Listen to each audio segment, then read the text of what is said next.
Hello my dear students, welcome to digital ventures. इस session में हम पढ़ेंगे फ्रेजेस के बारे में। अक्सर फ्रेजेस कंफ्यूज करती हैं, कोई नाउन फ्रेज है, कोई एडजेक्टिव फ्रेज है, कोई एडवर्ब फ्रेज है। होती क्या है फ्रेजेस, सेंटेंस में इनकी पोजीशन कहाँ होती है, कैसे इनको प्लेस किया जाता है, क्या ये हमें सिखाती हैं। चलिए शुरू करते हैं। सीखने वाले हैं फ्रेजेस के बारे में और कॉन्सेप्ट होगा फ्रेज एंड इट्स काइंड्स, क्या क्या फ्रेजेस है और क्या इसके तरीके होते हैं। चलो सबसे पहले बात आती है फ्रेज। फ्रेज होती क्या है? A phrase is a collection of words that work together in a sentence as a single entity. Phrases are made up of several words, but they do not represent a complete idea on their own because they do not have a subject or a verb. समझो, अगर मैं एक sentence कहता हूं, आप समझ ले पहले, My friend is there. मेरा फ्रेंड कहाँ है? मेरा फ्रेंड वहां है, देयर। तो ये क्या होगा? अगर आप इसमें देखें तो एक एडवर्ब लिखी गई, ठीक है, एक एडवर्ब लिखी गई जो एडवर्ब ऑफ प्लेस है कि मेरा फ्रेंड कहाँ है, मेरा फ्रेंड वहां है, ठीक है। अगर मैं इसी सेंटेंस को कुछ ऐसे लिखूं, my friend is in the class. अगर मैं आपसे ये पूछूं कि आपका फ्रेंड कहाँ है, तो आप कहेंगे जैसे मेरा फ्रेंड वहां है, देयर माने एक एडवर्ब होगा, लेकिन आपने कहा इन द क्लास है, इसका मतलब क्या हुआ? समझो, इन तो यहाँ प्रपोजिशन है, द आर्टिकल है, क्लास यहाँ आपका नाउन होगा, लेकिन पूरा आंसर क्या आता है? इन द क्लास आता है। तो ये जो आपका बनेगा, ये आपका बनेगा एडवर्ब फ्रेज। आ गया समझ?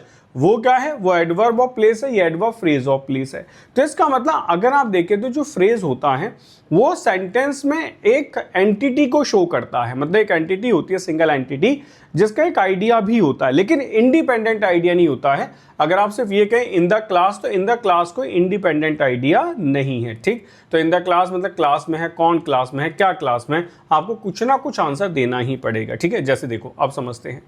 अब आपने कहा बॉयज आर प्लेइंग, ठीक है, आपने कहा बॉयज आर प्लेइंग। अब मुझे ये बताओ, अगर मैं सेंटेंस में पूछूं कि सब्जेक्ट कौन है, तो बॉयज है, अकेला वर्ड है, तो ये क्या होगा? ये नाउन होगा। भाई बॉयज आर प्लेइंग में बॉयज अकेला वर्ड है तो नाउन होगा, ठीक है। फिर आपने कहा some good boys are composing poems. Okay, अब मैंने पूछा कौन कंपोज कर रहे हैं, तो यहां कौन थे बेटा? कौन खेल रहे थे? बॉयज एक वर्ड था, नाउन है, लेकिन सम गुड बॉयज यानी कि कुछ अच्छे बच्चे। अब ये बताओ, ये भी तो सब्जेक्ट का काम कर रहा है, तो ये क्या होगा? ये नाउन होगा, लेकिन ये नाउन क्या होगा? नाउन फ्रेज होगा। तो फ्रेज के अंदर अलग अलग वर्ड्स हो सकते हैं। जैसे सम यहां क्या है? ये एक एडजेक्टिव है। गुड यहाँ क्या है? ये एक एडजेक्टिव होगा, और इसका रूट वर्ड क्या होगा? बॉयज, ये एक नाउन होगा। तो कहने का मतलब ये है कि किसी भी फ्रेज के अंदर मल्टीपल पार्ट्स ऑफ स्पीच हो सकते हैं, लेकिन वहाँ एक बड़ी अच्छी बात यह है कि वहाँ दो चीज़ें नहीं होंगी। एक तो डूअर नहीं होगा, ठीक है, मतलब सब्जेक्ट नहीं होगा फ्रेज का। भाई अगर आप इसमें से सम गुड बॉयज निकाल दें तो इसमें नाउन है, लेकिन डूअर नहीं है। डूअर तब पता चलेगा जब वो कोई एक्शन कर रहा होगा, ठीक है। तो डूअर नहीं है, सब्जेक्ट नहीं है, प्लस सबसे इंपॉर्टेंट बात है कि इसके अंदर कोई वर्ब यानी कि एक्शन नहीं होगा। ये दोनों, मतलब ये दोनों में से कोई एक तो हो सकता है, लेकिन दोनों एक साथ नहीं हो सकते। आपको ये कैसे हो सकता है? जैसे आपने कह दिया सम गुड बॉयज में बॉयज मुझे दिख रहा है डूअर है, लेकिन आप ये देखो डूअर कर क्या रहा है, वो क्लियर नहीं है। अगर मैं कभी मानो एक सेंटेंस लिख दूं कि जैसे ये सम गुड बॉयज, इसमें आर कंपोजिंग मैं कहूं, तो ये दो वर्ब एक साथ मिलके बनी है, ठीक है, आर कंपोजिंग। तो ये भी क्या होगा? इसको भी तो आप क्या कहेंगे? ये भी तो वर्ब फ्रेज है बेटा, है नहीं वर्ब फ्रेज, ठीक है। अगर ये वर्ब फ्रेज है तो इसमें आर क्या है? वो तो आपकी हेल्पिंग वर्ब होगी, और कंपोजिंग क्या है? कंपोजिंग आपकी मेन वर्ब होगी। इसका मतलब ये वर्ब फ्रेज है, और जब ये वर्ब फ्रेज है तो भाई इसमें कहीं ना कहीं डूअर की कमी है। तो ये समझना है कि अगर मैं बहुत नटशैल में आपको लिख के दिखाऊं तो फ्रेज है क्या? फ्रेज का मतलब होगा collection of words. Collection of words, शब्दों का समूह होगा। कम से कम कितने बेटा? मिनिमम 2, दो तो कम से कम होगा, एक वर्ड कभी भी फ्रेज नहीं हो सकता। एक बात क्लियर हो गई, ठीक है। और दूसरा क्या होगा? No subject plus no verb, ना ही सब्जेक्ट होगा ना ही वर्ब होगी। ये दो चीजें किसके लिए एप्लीकेबल है? फ्रेज के लिए एप्लीकेबल है। अब तो सही है, फ्रेज के लिए एप्लीकेबल है। वहां कोई डूअर यानी कि सब्जेक्ट नहीं होगा, कोई वर्ब नहीं होगी, कलेक्शन ऑफ वर्ड्स होगा, ठीक है। चलिए अब होता क्या है कि जो फ्रेजेस होती हैं इनके बारे में कुछ एग्जाम्पल देखते हैं, फिर समझते हैं कितने तरीके की फ्रेजेस होते हैं, वन बाय वन उनको पढ़ेंगे।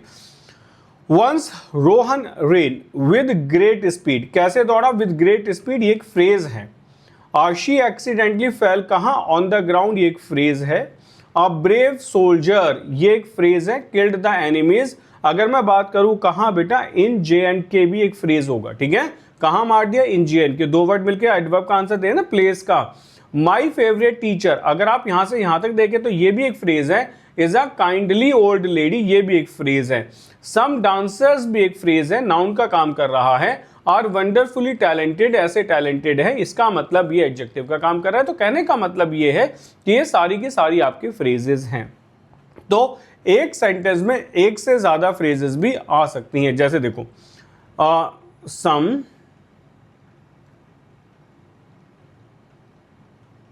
Students are sitting under a green tree, ठीक है। फ्रेज के अंदर भी फ्रेज हो सकती है, डिपेंड करता है कि आपने किस चीज का आंसर दिया। जैसे इसको समझो, some students are sitting under a green tree, ठीक है। कुछ बच्चे क्या हैं, बैठे हैं। अब मैंने पूछा कहाँ बैठे हैं, वेयर, तो जब वेयर का आंसर होगा तो आप एडवर्ब ऑफ प्लेस बता दोगे। तो आपने आंसर दिया अंडर अ ग्रीन ट्री, ये पूरा का पूरा क्या होगा, एडवर्ब ऑफ प्लेस होगा, एडवर्ब ऑफ प्लेस होगा, या फिर हम लिख देते हैं इसको एडवर्ब फ्रेज ऑफ प्लेस होगा, ठीक है। अब देखो सीधा तरीका है, some students are sitting under a green tree, ये क्लियर है।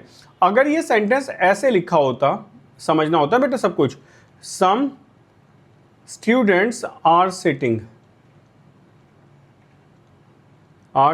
वेयर, तो मैंने कहा अंडर ट्रीज, कुछ बच्चे पेड़ों के नीचे बैठे, अंडर ट्रीज। तो अंडर का पार्ट्स ऑफ स्पीच क्या होगा, ये प्रपोजिशन होगा, और ट्रीज इसका क्या होगा, ट्रीज इसका नाउन होगा। बात समझ पा रहे हो। अगर मैं पूछूं कहां बैठे, तो आपने कहा अंडर ट्रीज, यानी कि पेड़ों के नीचे बैठे, तो ये पूरा का पूरा एडवर्ब फ्रेज ऑफ प्लेस बना। लेकिन जब आप कह रहे हो अंडर ट्रीज, तो अंडर प्रपोजिशन है, ट्रीज इसका क्या होगा, नाउन होगा, ठीक है। अब जब इसका नाउन एक ही है, तो मैंने पूछा कहां बैठे हैं, तो आपने कहा under a green tree, under a green tree, ये वाला। तो इसका ये वर्ड क्या होगा, ये अंडर के लिए ऑब्जेक्ट का काम कर रहा है। अगर ये ऑब्जेक्ट का काम कर रहा है प्रपोजिशन के लिए, प्रपोजिशन का ऑब्जेक्ट है, तो ए इसमें क्या होगा, ए इसमें आर्टिकल होगा, ग्रीन इसमें क्या होगा, ग्रीन इसमें एडजेक्टिव होगा, ट्री क्या होगा, नाउन होगा। इसका मतलब ये हुआ कि यहां ये जो लिखा गया, ये क्या लिखी गई, ये लिखी गई नाउन फ्रेज। क्या लिखी गई बेटा, noun phrase, working as the object of a preposition, ठीक है। तो आप देख सकते हैं कि एक प्रपोजिशन के अंदर भी प्रपोजिशन हो सकती है। क्या आप इस बात से सेटिस्फाइड हैं, बात समझ आई ठीक से। तो फ्रेज को समझना है, फ्रेज क्या होती है, फ्रेज एक कलेक्शन ऑफ वर्ड्स होता है, ठीक है।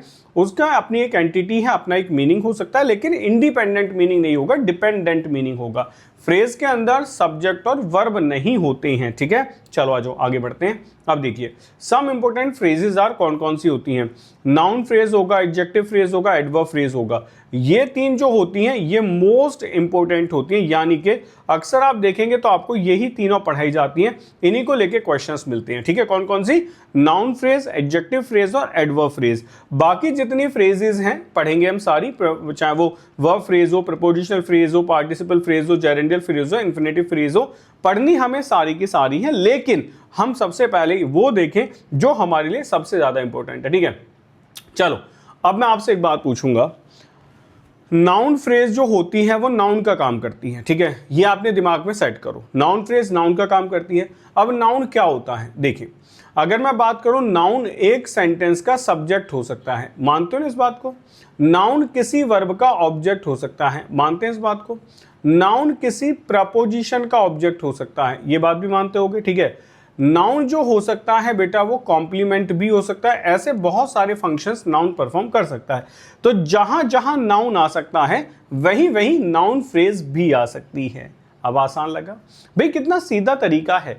अगर अकेला शब्द आ रहा है तो नाउन है, अगर मल्टीपल वर्ड मिलके वही काम कर रहे हैं तो नाउन फ्रेज है। नाउन क्या काम करता है, वही काम नाउन फ्रेज कर सकता है। देखो समझना, A noun phrase is a group of related words that function as a noun. जो नाउन के जैसे काम करता है ना sentence, it typically consists of noun और pronoun में से कुछ होगा called the head word of a phrase. इसको head word of the phrase कहते हैं, क्योंकि pronoun phrase नहीं होती है।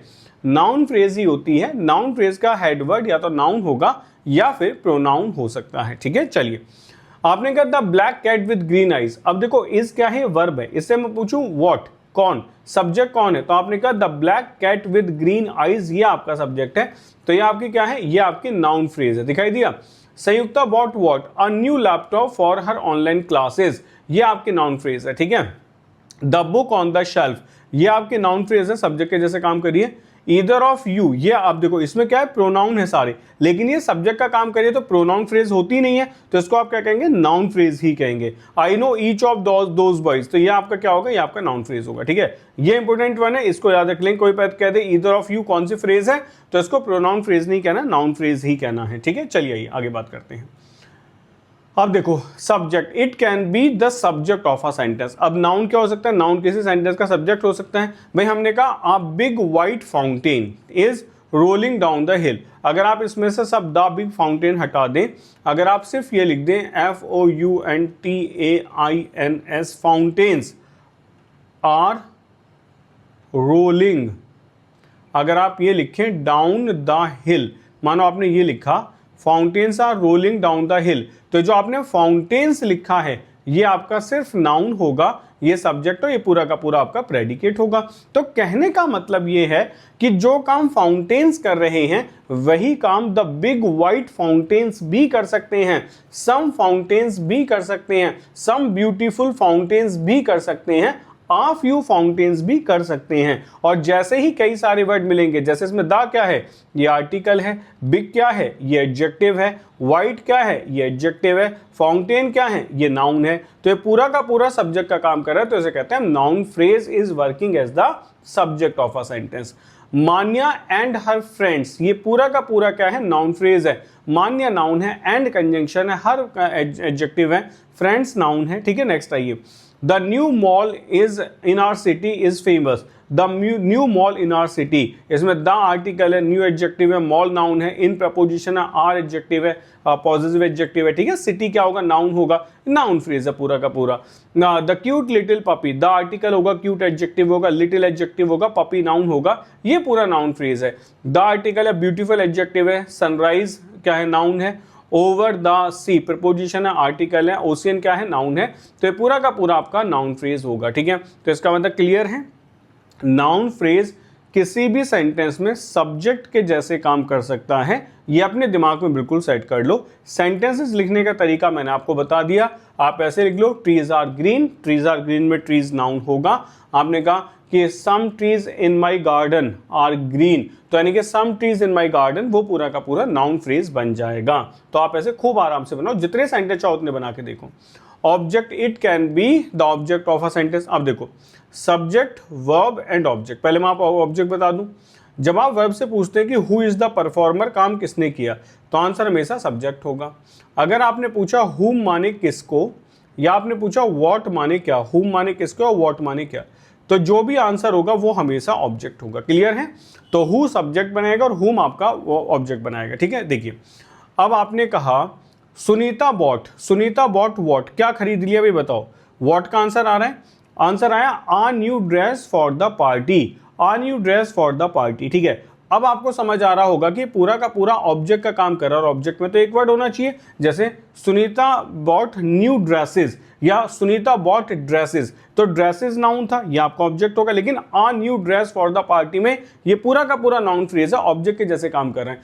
अब जब नाउन फ्रेज ऑब्जेक्ट के जैसे काम करते हैं तो पैसिव वॉइस में सब्जेक्ट बन जाएगी। कैसे, देखो आप इसको ऐसे भी लिख सकते हो, a new dress, a new dress for the party was bought by Sunita. सही है, a new dress for the party was bought by Sunita, आप ऐसा भी कर सकते हैं। क्लियर हुआ। The teacher asked to prepare a long essay on Hardy's work. ठीक है, the teacher asked to prepare, तो the teacher asked what, to prepare, to prepare what, infinitive का ऑब्जेक्ट बन गया क्या, a long essay on Hardy's works, आप इसको noun phrase as the object of the verb मान सकते हैं। My family and I ate a delicious, what I ate, ये मैंने एट किया, a delicious meal at the newly open restaurant, ये आपका नाउन फ्रेज होगा। इस एट वर्ब के लिए ऑब्जेक्ट का काम कर रहा है। नेक्स्ट देखिए, they watched what the sunrise over the mountains, इसका मतलब ये आपका ऑब्जेक्ट होगा, जो ऑब्जेक्ट फ्रेज है, ऑब्जेक्ट का काम कर रहा है, यानी कि नाउन फ्रेज है, ऑब्जेक्ट का काम कर रहा है किसके लिए, वॉच्ड के लिए। Rohan and Karan attended what, भाई क्या अटेंड किया, व्हाट, आंसर आया the conference on climate change, ये इसका ऑब्जेक्ट होगा। क्लियर है, चलिए आगे बढ़ते हैं। नेक्स्ट आइए, नेक्स्ट है object of a preposition, it can B an object of a preposition, ये प्रपोजिशन का ऑब्जेक्ट भी हो सकता है। देखो फिर मैं आपको समझा रहा हूं प्रपोजिशन का ऑब्जेक्ट कैसे होता है, ठीक है। जैसे आपने कहा ही इज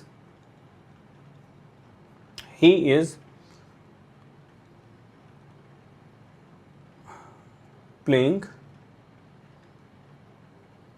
देयर, देखो वो वहां खेल रहा है, ठीक है, अरे ये तो adverb, he is playing on the beach, ठीक है। अब ऑन क्या है, प्रपोजिशन है, और द बीच क्या होगा, ये इसका ऑब्जेक्ट होगा, ठीक है। अब अगर ये इसका ऑब्जेक्ट है तो आपने देखा द क्या है, आर्टिकल है, बीच क्या है, नाउन है, दो वर्ड है, तो ये जो दो वर्ड है तो ये तो क्या बन जाएगा, ये तो फ्रेज बन जाएगा ना, ठीक है। अगर आप कहते हैं he is playing on beaches तो एक आपका नाउन प्लूरल बन जाता, तब कोई दिक्कत नहीं थी, ठीक है।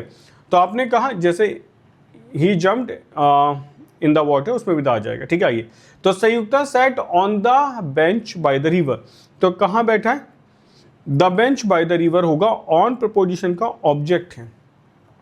Sameer went to, okay, Sameer went to where, the store, the store गया, ये एक ऑब्जेक्ट फ्रेज है, किसके लिए, for some milk and bread, ये दो हैं। तो इस प्रपोजिशन का ऑब्जेक्ट ये वाला होगा और इस प्रपोजिशन का ऑब्जेक्ट ये वाला होगा, ठीक है। नेक्स्ट आइए, the puppy was hiding where, under the bed, under the bed, ये इस प्रपोजिशन का ऑब्जेक्ट होगा, ठीक है। और इन कहां, इन प्रपोजिशन का प्लेस होगी, इन द स्पेयर रूम होगा, तो इस प्रपोजिशन का ऑब्जेक्ट ये वाला होगा। नेक्स्ट आइए, Manya placed the bouquet on the table, ये इसका ऑब्जेक्ट हो गया, इन द लिविंग रूम, ये इसका ऑब्जेक्ट होगा। तो नाउन फ्रेज प्रपोजिशन का ऑब्जेक्ट भी हो सकता है, क्यों, क्योंकि आप ये कहते हो कि जो प्रपोजिशन होती है, प्रपोजिशन का जो ऑब्जेक्ट होता है वो आपको 100% आता है, मतलब you can not right a single preposition without object. तो जब 100% ऑब्जेक्ट होता है तो ऑब्जेक्ट क्या होगा, तो नाउन होगा या फिर प्रोनाउन होगा या फिर बेटा क्या होगा, या फिर जेरेंड होगा। यानी कि इंग्लिश में प्रपोजिशन के तीन ही ऑब्जेक्ट होते हैं, नाउन, प्रोनाउन और जेरेंड, ठीक है। नेक्स्ट आइए, next subject complement, it can be complement of a subject. पहले ये समझो सब्जेक्ट कॉम्प्लीमेंट क्या होता है। जैसे आपने कहा राम इज अ प्लेयर, ठीक है। देखो सब्जेक्ट कॉम्प्लीमेंट का होता है, मतलब ये इसका पूरक होता है, राम इज अ प्लेयर, ठीक है। आप चाहो तो इसको उल्टा भी लिख सकते हो, अ प्लेयर इज राम, आप ऐसे भी लिख सकते हो, अ प्लेयर इज राम, ठीक है। Ram is a player is Ram, आप जैसे चाहो वैसे लिख सकते हो, ठीक है। अब कहने का मतलब ये हो गया कि राम इज अ प्लेयर, ये भी सही है, और अ प्लेयर इज राम, ये भी सही है। सब्जेक्ट कॉम्प्लीमेंट का मतलब होता है, इसका मतलब ये है कि राम इक्वल्स टू प्लेयर हो गया, या फिर आप ये कह दो कि प्लेयर इक्वल्स टू राम हो गया, ठीक है। दोनों बातें सही हैं। अब आ जाओ, तो हमने क्या लिखा सब्जेक्ट कॉम्प्लीमेंट में, it can be the complement of a subject, ठीक है। देखो the winner of the race is my brother Rohan, ठीक है। अब आप चाहो तो इसको उल्टा लिख लो, द विनर कौन है, माई ब्रदर रोहन, तो उल्टा लिख के देखो, my brother Rohan is the winner of the race, बात वही है। The novel was a best seller, novel कैसा है, बेस्ट सेलर है, कॉम्प्लीमेंट तो उल्टा लिखो, a best seller is the was the novel, ठीक है। नेक्स्ट देखो, her new job is an assistant manager at the company, उल्टा लिख दो कैसे, कि an assistant manager at the company is her new job, ठीक है। नेक्स्ट देखिए, the star of the play is a famous actor, a famous actor is the star of the play. अब तो समझ आ रहे हैं, सारे के सारे क्या है, सब्जेक्ट कॉम्प्लीमेंट्स हैं, तो यानी कि आप उसको as a subject complement use कर सकते हैं। नेक्स्ट आइए, एंड एडजेक्टिव फ्रेज, अब नाउन फ्रेज के बाद आती है एडजेक्टिव फ्रेज, ठीक है। अब मुझे बताओ एडजेक्टिव क्या काम करता है, एडजेक्टिव काम करता है tells the quality of a noun and pronoun, ठीक है। इतना तो पता होगा कि एडजेक्टिव काम करता है tells the quality of a noun in the pronoun. तो एडजेक्टिव फ्रेज क्या काम करते हैं? Same. An adjective phrase is a group of words that function as an adjective in a sentence, providing additional information about a noun or pronoun. It typically consists of an adjective called the head word of the phrase. Noun phrase में जो noun होता है वो आपका root word होता है और adjective phrase में adjective आपका root word होता है। लेकिन यहाँ एक बड़ा अच्छा सा confusion बच्चों को बनता है, वो क्या है? अब देखो ये सेंटेंस लिखा गया, the tall and beautiful women greeted us with a smile. अब मैंने इसको यहां तक बोल्ड किया, द टॉल एंड ब्यूटीफुल, और वुमेन को बोल्ड नहीं किया। अगर इस सेंटेंस को मैं यहां तक बोल्ड कर दूं, दोबारा लिख देता हूं तो आपको ज्यादा क्लियर समझ आ जाएगा। द टॉल एंड ब्यूटीफुल होता है क्या है ना बच्चों, जब पता अलग अलग एग्जाम्पल्स देते हैं ना तो आपको समझ नहीं आता, आपको लगता है पता नहीं पहले कैसे बता दिया था, अब कैसे कह दिया, ग्रेटेड विद आई स्माइल। अब ध्यान से समझना, देखो ये सेंटेंस मैंने दोबारा लिखा है। अब किसी ने आपसे पूछा यहां से लेके यहां तक जो बोल्ड है ये कौन सी फ्रेज है, तो आपने कहा ग्रीटेड। भाई greeted with a smile, who greeted? तो आपने कहा the tall and beautiful women greeted. इसका मतलब इसका हेडवर्ड क्या हो गया? नाउन, यानी कि वुमेन हो गया। अगर ऐसा है तो ये क्या बन गई? ये बन गई आपकी नाउन फ्रेज। ठीक है, आगे समझ। नेक्स्ट देखो, the tall and beautiful women. अब इसमें वुमेन को हटा दिया तो टॉल क्या है? ये भी एक आपका एडजेक्टिव है, एंड क्या है? कंजंक्शन, और ब्यूटीफुल क्या है? ये भी एडजेक्टिव है। तो जब ये दोनों एडजेक्टिव मिल गए आपस में एंड से और दोनों ही एडजेक्टिव हेड वर्ड है तो ये एडजेक्टिव फ्रेज ही तो बनेगी। जैसे Sanyukta wore a bright blue dress. अगर आप इसमें यहां तक कर रहे हो अब ब्राइट ब्लू, तो आर्टिकल होगा, ब्राइट एडजेक्टिव होगा, ब्लू आपका एडजेक्टिव होगा। ठीक है, ड्रेस आप हटा दो, अगर आपने ड्रेस लगा दिया तो फिर ये नाउन फ्रेज बन जाएगा। ठीक है, a fisherman caught what 5 feet long, ये आपका एडजेक्टिव फ्रेज है। ठीक है, क्रोकोडाइल लगाते हैं, नाउन फ्रेज बन जाएगा। Children saw an elephant with white skin. ठीक है, तो क्या है बेटा? व्हाइट जो होगा विद व्हाइट, ये आपका एडजेक्टिव फ्रेज होगा।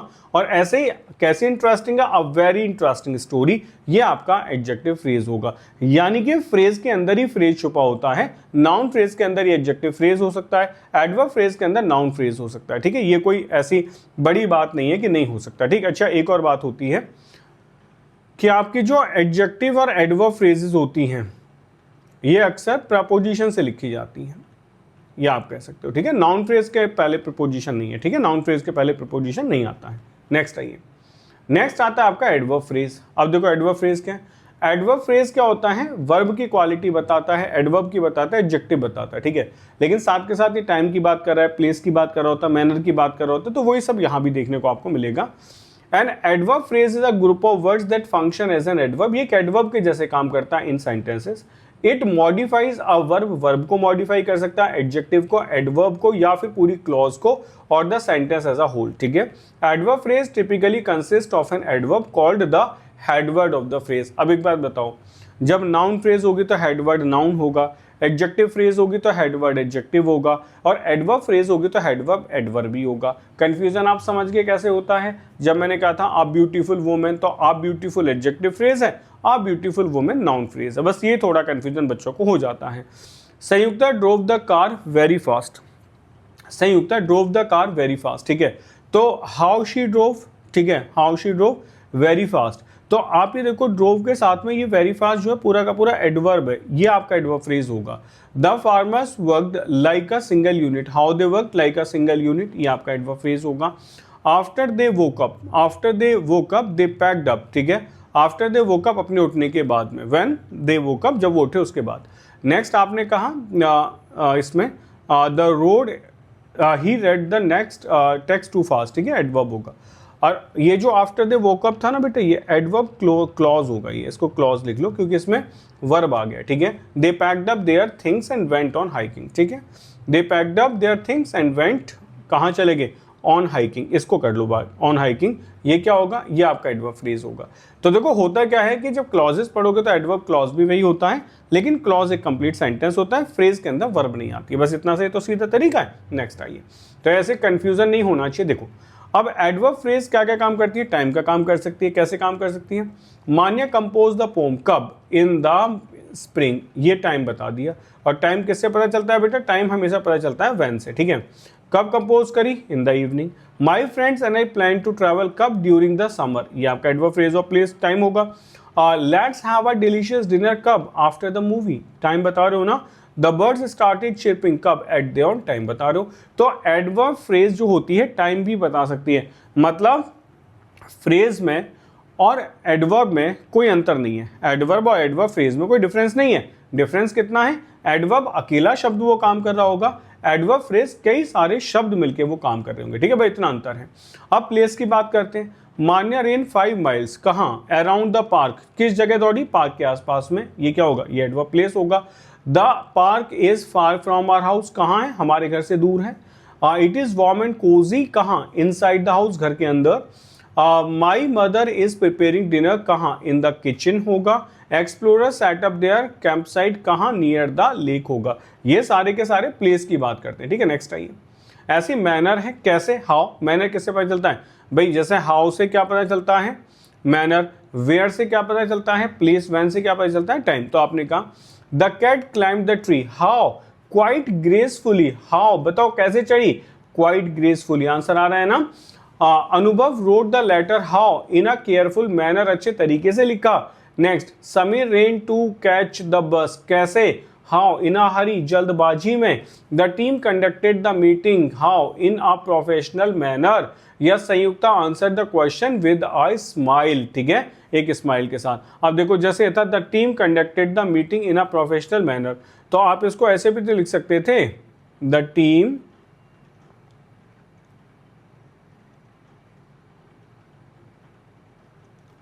conducted the meeting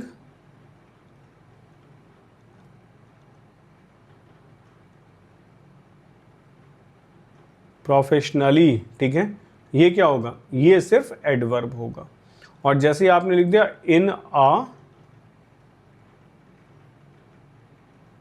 professional manner, ये आपका एडवर्ब फ्रेज होगा। बस इतना आसान था, ठीक है। ये तरीका है पता करने का। नेक्स्ट आइए। एडवर्ब फ्रेज रीजन और पर्पस, ठीक है। क्यों? The women went to the store to get, why she get? To get some grocery. क्यों? रीजन बता रहे हो ना, वाई शी वेंट, वाई तो पता चलेगा, वाई से पता कर लो। Rohan woke up early in order to catch the first metro, why? In order to catch the first metro, why का आंसर है। My team cancel the meeting, why? Because of bad weathers, ठीक है, because of bad weather. Everyone started a diet, why? With the purpose of losing weight, क्योंकि उनका purpose था wait को loose करना, ठीक है। तो रीजन एंड पर्पस के लिए एडवर्ब फ्रेज लगाई जाती है। नेक्स्ट आती है वर्ब फ्रेज। अब जैसे देखो वर्ब फ्रेज है, कुछ नहीं है। Verb phrase is a group of word that include a main verb and its related elements, which में इंक्लूड ऑक्सिलरी वर्ब हो सकती है, ऑब्जेक्ट कॉम्प्लीमेंट हो सकता है, एडवर्ब्स और अदर मॉडिफायर्स हो सकते हैं, ठीक है। तो आपने कहा शी हैज़ बीन रनिंग, ये आपके एडवर्ब फ्रेज ऑफ वो बेटा ये आपकी वर्ब फ्रेज होगी। हैज़ बीन इसमें हेल्पिंग वर्ब हो गया और रनिंग आपका मेन वर्ब हो गया। इस मेन वर्ब को आप क्या कहते हो? ये यहाँ प्रेजेंट पार्टिसिपल है, बात खत्म। हैव एक्म्प्लिस्ड होगा, ये हो गया बेटा आर सिंगिंग हो गया, या फिर कुड हैव रीच्ड होगा या विल हैव रीच्ड होगा। अब समझ आ गया कि टेंसेस में कंफ्यूज होते थे ना, मेन वर्ब क्या है, फिर हेल्पिंग वर्ब और मेन वर्ब लगा दी, तो हेल्पिंग वर्ब मेन वर्ब दोनों को मिला के आप क्या कह सकते हो? ये पूरा का पूरा वर्ब फ्रेज है, ठीक है। नेक्स्ट आइए। अब प्रीपोजिशनल फ्रेजेस क्या होती हैं? देखो, अब प्रीपोजिशनल फ्रेज है group of word that begins with a preposition and typically include a noun और अ प्रोनाउन, ठीक है। The object of a preposition that relates to other elements in a sentence. A prepositional phrase is used to convey information about location, direction, time, manner and other relationship within the sentence, ठीक है। देखो, we had a picnic where, we had a picnic का where in the park। अब जब where का answer है तो आप इसको क्या कहोगे? एडवर्ब फ्रेज कहोगे, ठीक है। अब ये जगह भी बता रही है और यही क्या है बेटा? यही आपकी प्रपोजिशनल फ्रेज भी है। यानी कि एडवर्ब फ्रेज और प्रीपोजिशन फ्रेज डिफरेंट नहीं है, दोनों एक जैसे ही काम करते हैं। We had a picnic where in the park होगा, my cat hid under the bed होगा, ठीक है। माई फ्रेंड बिल्ड, अच्छा इसमें भी अगर आप इन प्रपोजिशन है, अगर आप द बेड को पूछें तो द बेड क्या होगा, नाउन फ्रेज होगा, ये तो समझ आ गया होगा। इन प्रपोजिशन के लिए द बेड नाउन फ्रेज होगा। By the river noun phrase होगा। By the river adverb phrase या प्रीपोजिशन फ्रेज होगा। ड्यूरिंग द नाइट आप टाइम की बात करो तो आप कह सकते हो ये आपका क्या है, ये आपका प्रीपोजिशनल फ्रेज है, ठीक है। विद ए स्माइल सेम आपका प्रीपोजिशनल फ्रेज होगा, एडवर्ब फ्रेज होगा। नेक्स्ट आइए, अब पार्टिसिपल फ्रेज क्या होती है। अभी पार्टिसिपल्स तो हमने पढ़े हैं ना भाई। प्रेजेंट पार्टिसिपल क्या होता है, जिसमें वर्ब प्लस आईएनजी आती है। पास्ट पार्टिसिपल क्या होता है, जिसमें वर्ब की थर्ड फॉर्म आती है, ठीक है। और परफेक्ट पार्टिसिपल क्या होता है, जिसमें हैविंग प्लस वर्ब की थर्ड फॉर्म आती है। तो अगर एक एक वर्ड है तो पार्टिसिपल है, एक से ज़्यादा वर्ड है तो पार्टिसिपल फ्रेज बनेगा। जैसे आपने कहा वॉकिंग दे सा सम ब्यूटीफुल बाई फिश, तो घूमते हुए दे सा सम ब्यूटीफुल फिश, तो समझ आ गया। Walking in the on the beach क्या होगा, ये आपकी पार्टिसिपल फ्रेज होगी।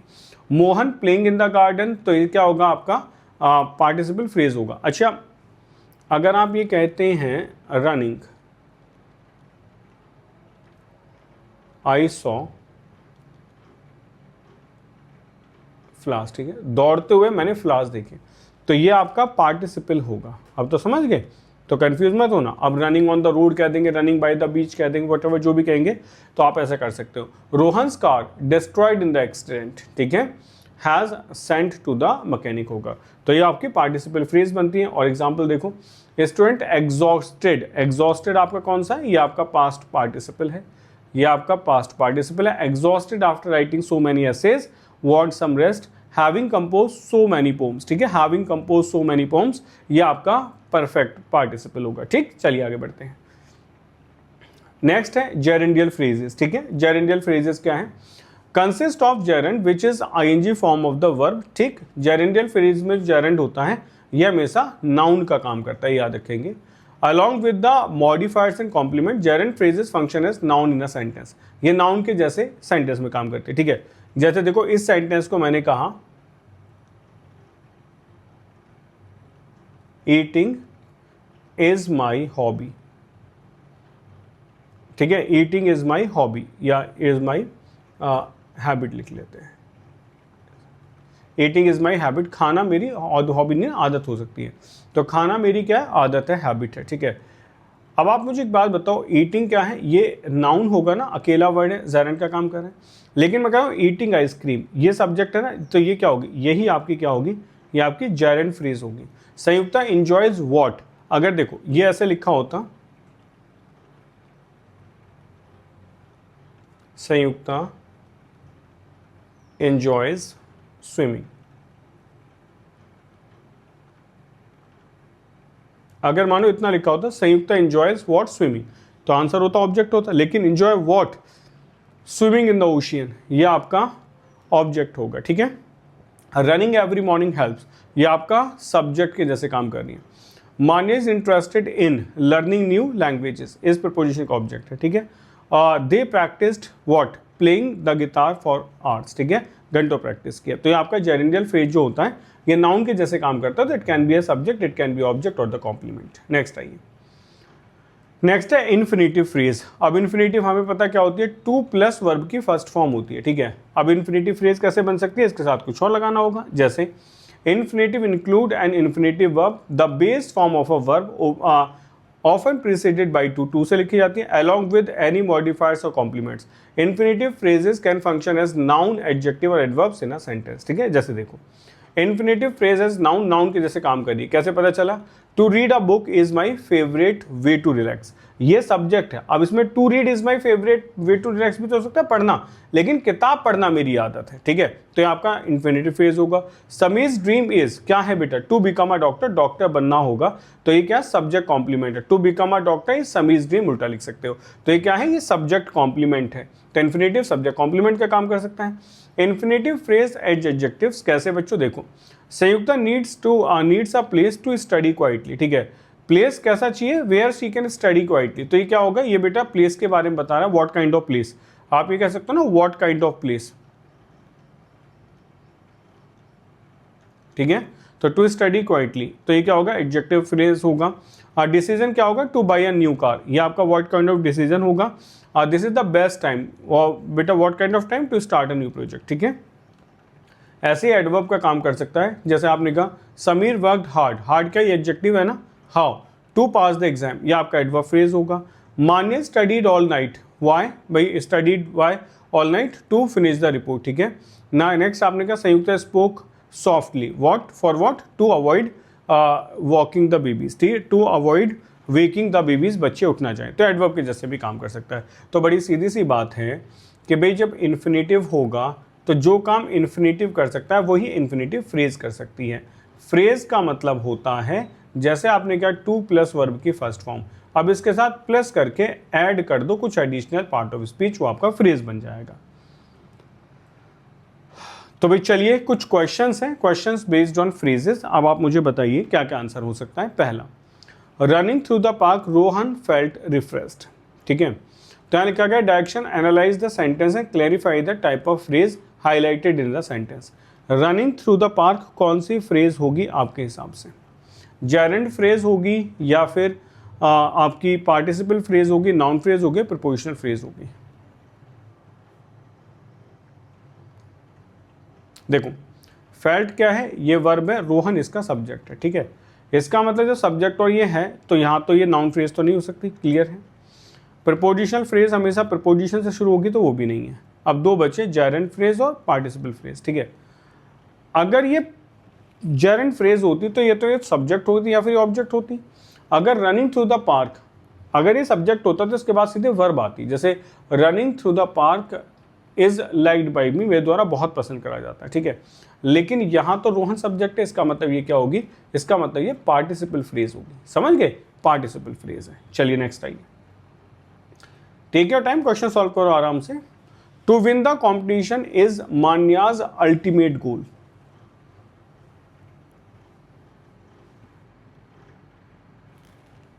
करिए भी क्या आंसर होगा, फटाफट आंसर मार्क करिए।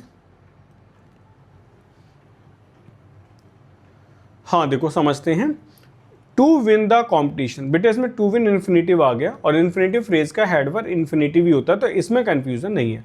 कंफ्यूजन होगा आपको वर्ब प्लस आईएनजी के साथ में, ठीक है, क्योंकि दोनों काम करता है ना, ये बच्चों नाउन का भी काम करता है जेरेंड फ्रेज में, और ये उसका बेटा प्रेजेंट पार्टिसिपल का काम करता है पार्टिसिपल फ्रेज में। तो you have to identify this, ठीक। नेक्स्ट आइए, थोड़ा सा यही कंफ्यूजन होगा, आइए पढ़िए, बताइए क्या आंसर होगा। My father enjoys reading mystery novels during his free time. अब जैसा मैं कहना चाह रहा था वैसे ही दोबारा से आ गया, समझ गए। माई फादर एंजॉयज वॉट, क्या एंजॉय करते हैं बताओ, वॉट का आंसर, रीडिंग मिस्ट्री नॉवेल्स। अब वॉट का आंसर दे रहा तो ये क्या ऑब्जेक्ट है। अगर कोई चीज़ ऑब्जेक्ट होगी तो वो किसका काम कर रही होगी, नाउन का, और अगर नाउन का काम बहुत सारे वर्ड करें तो वो क्या बन जाएगी, नाउन फ्रेज बन जाएगी। और अगर ये नाउन फ्रेज है तो आंसर देखो कहाँ है, पार्टिसिपल फ्रेज होगा, जेरेंडल फ्रेज है, एडवर्ब फ्रेज है, वर्ब फ्रेज है, बेटा क्या होगा, इसका आंसर होगा नाउन फ्रेज, ठीक है। ऑप्शंस में नहीं है, नाउन फ्रेज इसका आंसर होगा, मार्क कर लो। तो my father enjoys what, reading mystery novels, ठीक है। चलिए नेक्स्ट आइए, नेक्स्ट क्वेश्चन बताओ। The old house abandoned for years was finally sold।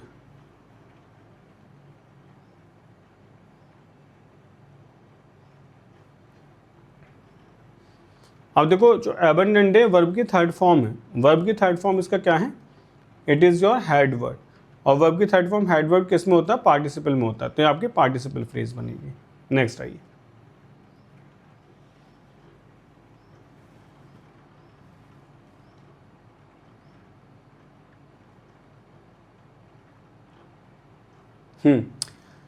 देखो प्रपोजिशन फ्रेज प्रपोजिशन से शुरू होती है, इसको हटा दो।